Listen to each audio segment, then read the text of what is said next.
要不了多久，第2赛季就结束了。最后一名角色艾琳娜也会登场街霸6。除了这些已知消息以外，没想到还有很多不同的新角色泄露。实际上看到这些消息，一般可信度是非常低的。首先是因为卡普空从街霸5最后1-2年左右的时间开始，就不再是逐个角色曝光的方式了，所以大概率就不会存在内部文件里出现一些特殊字符串。被玩家抓到细节，比如隔壁铁拳8现在都还是以前那种一个角色曝光的方式更新。我记得之前就被人看到有黑哈奇和安娜这些字符串的文件了。那我们如何判断未来哪些角色是有概率登场的呢？我这里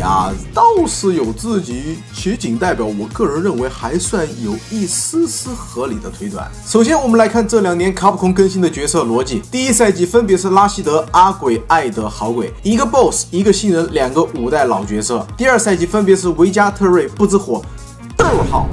5和艾琳娜一个 BOSS 一个老角色，2个联动。在很久之前我已经忘了是哪个时候听闻的，因为第1赛季角色更新间隔过于长，而在第2赛季开始会做角色更新频率的调整等等。我暂且把第2赛季的更新方式作为目前卡普空的登场模板吧。那下一赛季就一定会有一个 BOSS 一个老角色，以及2位来自其他格斗游戏的人气角色。目前街霸宇宙中比较为人熟知的 BOSS 级别的人物，除了维加、好鬼，其实还有赛斯、沙加特、欧罗、元、钢拳、尤利安、吉尔、时空等等。这些拥有强大背景的 BOSS 级角色登场街霸6，我认为是非常符合目前更新方针的。而且每年 BOSS 上场都会在街机厅里出现对应活动作为热场，这反而让这些大人物更加有可能加入到街霸6。我想卡普空不会没事干，专门为一个冷门角色定制一个活动玩法吧？筛选完 BOSS 角色老角色其实就非常难以预测了。但如果基于以前多元化时代的话，排除掉2位联名角色，我认为再登场1位黑人角色似乎就非常合理了，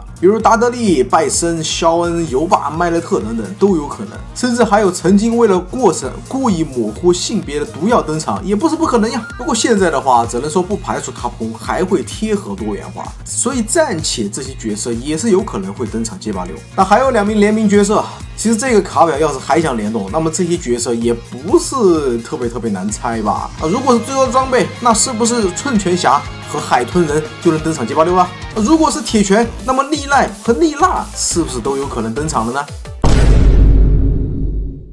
总之，如果真有联名，大概率就是其他格斗游戏中的人气 TOP 5吧。而且望穿整个格斗游戏市场，除了目前的街霸6，其实很多格斗游戏多多少少都有一些自己的状况，所以我认为抱团取暖再度联动应该还是有可能的。那么如果卡普空不联动，按照第1赛季的模板更新角色的话，除了我们刚才聊到的 BOSS 以外，就还剩1个新角色和2个老角色了。实际上这个模板更新我认为更加有信服力一点，毕竟总不能每年都联动吧。那么除了刚才提到的 BOSS 以外，剩下2个老角色鉴于都是5代登场的，那么我们回看5代时期的新角色，是不是就更容易猜出来了？所以像劳拉、麦莱特、阿比盖尔、克林、G、法尔凯、露西亚等等，就有可能再度登场街霸6。除此之外，鉴于卡普空过去也会更新私立学院的角色登场街霸5，并且那时候的制作人就是图和红他们，所以再度把过去卡普空老格斗游戏作品中的角色拿到街霸6里大展拳脚，也是有一定概率的，只是这个角色确实非常难猜。总而言之，